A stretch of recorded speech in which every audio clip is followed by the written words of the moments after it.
ผมว่าเขาฉลาดดีไซน์ดีนะสำหรับตัวเนี้ยเกลียวเป็น1/4เวลาเรากางออกมามันจะเป็นแบบนี้ทีนี้พอกางมาเพื่อนบอกเฮ้ยแล้วมัน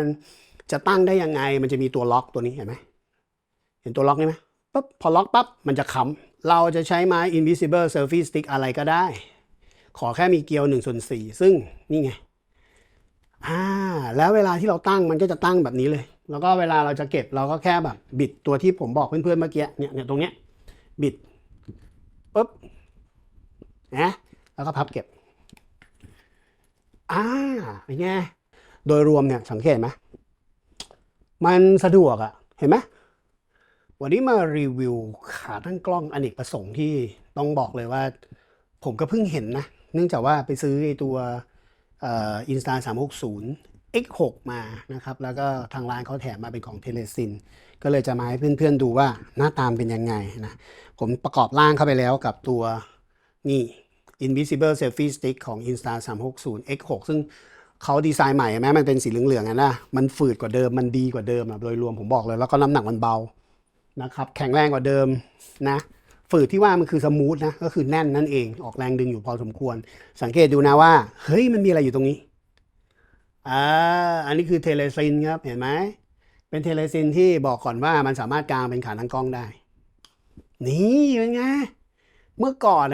มันจะมีแบบเขาเรียกเป็น invisible selfie stick แบบเล็กๆก็คือกางออกมาซึ่งถ้าถามผมจริงๆความมั่นคงของมันก็น้อยกว่านี้นะครับแต่ไอตัวนี้ถือว่าแบบโคตรดีพับเก็บขึ้นมาได้แบบโคตรดีเนี่ยมันเล็กก่อนหน้าจะมีอันนี้ผมมีอะไรผมให้เพื่อนดูก่อนผมมีของพวก DJI ที่เป็นแบบ invisible selfie stick แล้วก็ทำพวก bullet shot ได้นะครับเนี่ยหมุนได้อันเนี้ยตัวเนี้ยปรับได้ว่าจะให้แบบมันหมุนเป็น bullet shot แทนที่จะใช้เป็นเชือกสลิงซึ่งจริงๆผมบอกก่อนนะเชือกสลิงของทางฝั่งอินสตาผมก็มีนะเอาจริงหลายอันเหลือเกินนะครับซึ่งมันไม่ค่อยสะดวกเท่าไหร่ในความรู้สึกส่วนตัวผมนะก็คือไอตัวกล้อง X6 ผมมาไขเข้าไปตรงนี้ยึดเข้าไปมันก็จะกางผมได้ไม้เซลฟี่เล็กๆอันนึงใช่ไหมแล้วก็กางได้อะไรเงี้ยซึ่งถ้าถามผมมันก็ไม่ค่อยสะดวกหรือแม้กระทั่งผมมีแบบจิ๋วอย่างนี้โจบี้แต่เอาจริงๆมันก็ไม่ค่อยสะดวกเท่าไหร่เราอยากได้เป็นไม้เซลฟี่ถูกปะไม้ขาตั้งกล้องมันก็เลยกลายว่าผมก็จะมีพวกนี้เนี่ยที่เคยรีวิวเพื่อนดูไปแล้วเนี่ยผมใส่กับตัวอาคาสวิตเข้าไปเห็นไหมแล้วก็สามารถที่จะแบบว่าปรับอาคาสวิตได้แต่ว่าตอนนี้คือผมล็อกตัวนี้ไปแล้วมันก็จะดึงไม่ขึ้นมันยึดไปแล้วนะครับอาคาสวิตอันนี้ของ Ulanzi มาพร้อมรีโมทคอนโทรลด้วยนี่นะครับตัวนี้เป็นรุ่น MT44B ก่อนหน้านี้มันจะเป็นรุ่นอีกรุ่นหนึ่งที่มันไม่มีรีโมทอันนี้มันมีมาด้วยแล้วก็ตัวนี้ข้อดีคือมันนี่ปุ๊บมันกลางเลยแต่จนรอบผมบอกก่อนว่ามันขาดความสะดวกสบายอย่างหนึ่งก็คือด้วยน้ำหนักแต่ความสูงผมบอกเลยว่ามันสูงนะนี่เนี่ยผมยืนขึ้นมานะนี่เห็นนะนี่ผมก้มลงมานะความสูงมันสูงใช้ได้เลยเนี่ยนะเป็นหัวบอลด้วยแต่เอาจริงๆความสะดวกสบายมันก็จะใช้งานยากหน่อยแต่ส่วนใหญ่ที่ผมใช้ถ่ายคลิปเนี่ยผมใช้ตัวนี้เลยนะมันเวิร์กจริงจนผมไปงอกตัวนี้มาของฝั่ง DJI ตัวนี้ความสูงบอกเลยว่าสูงจริงผมเคยรีวิวให้เพื่อนดูไปแล้วคือมันสามารถที่จะเป็นขาตั้งแบบนี้ได้แต่ก่อนจะเป็นขาตั้งเป็นไม้ invisible selfie stick งานคืองานดี700-800ผมบอกเลยแต่ว่าดูความยาวมันดิโอ้โหถอยออกจากเฟรมไปทั้งไกลแล้วยังไม่หมดดูดิเห็นนะอันนี้บอกเลยว่าโอเคแต่น้ำหนักเนี่ยก็หนักอยู่แล้วก็ที่สำคัญคือโหดุนเบลเลอร์เลยนะจุดเด่นของมันคืออะไรตรงนี้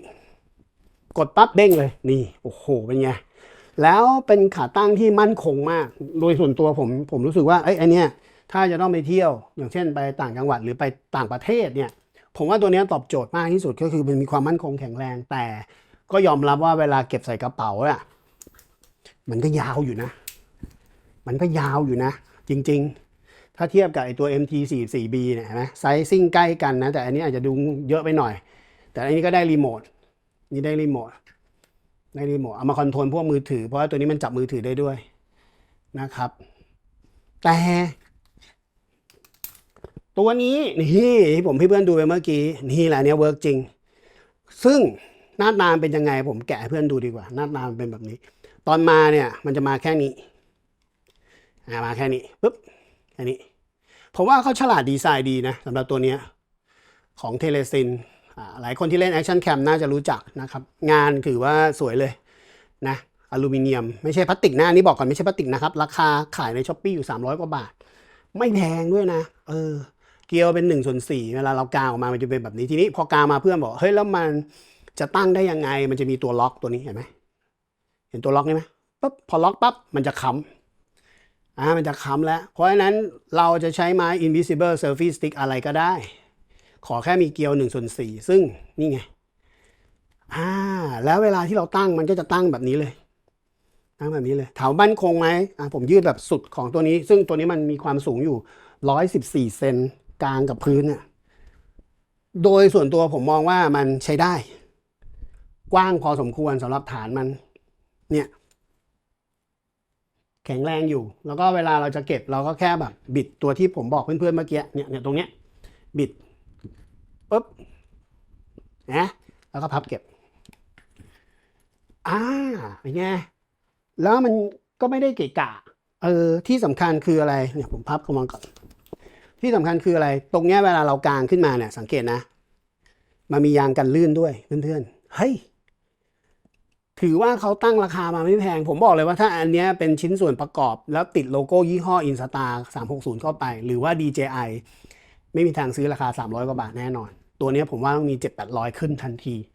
พอติดโลโก้เพราะว่าผมว่าบางครั้งในงานพวกนี้เราจะเคยเห็นเทเลซินแล้วตีกาเป็น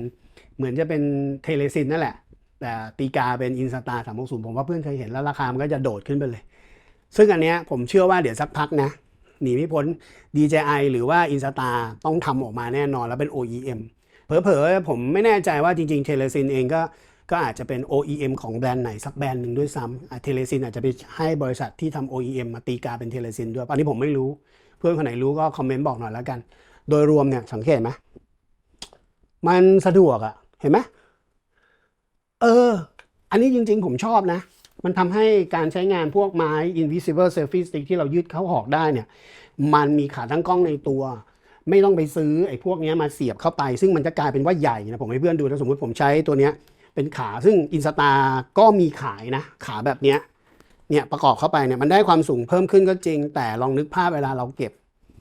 เนี่ยกาวออกมาเนี่ยมันได้ประมาณนี้ซึ่ง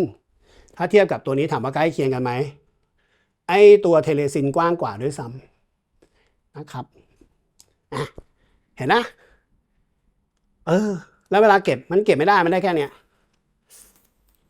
ด้ามมันก็โอ้โหยาวขึ้นไปอีกนึกออกใช่ไหมในขณะที่ถ้าเราใช้ตัวเทเลซินตัวเมื่อกี้เนี่ยหมุนเข้าไปเนี่ยปุ๊บเนี่ยแล้วเราเก็บส่วนที่ยืดออกมามันมีแค่นี้เองเนี่ยไม่ถึงนิ้ว2 เซนเวิร์กป่ะเห็นนะเวิร์กแล้วก็จากที่ผมใช้แค่นี้เราตั้งอยู่บนโต๊ะกินข้าวแล้วรีวิวถ่ายพวกข้าวของอะไรเงี้ยกินข้าวแล้วพอเป็น360ข้อดีคืออะไรก็คือแบบมุมมันสูงพอที่จะถ่ายพวกกินข้าวได้นะผมให้เพื่อนดูนะ X6 ผมนี่ฮะ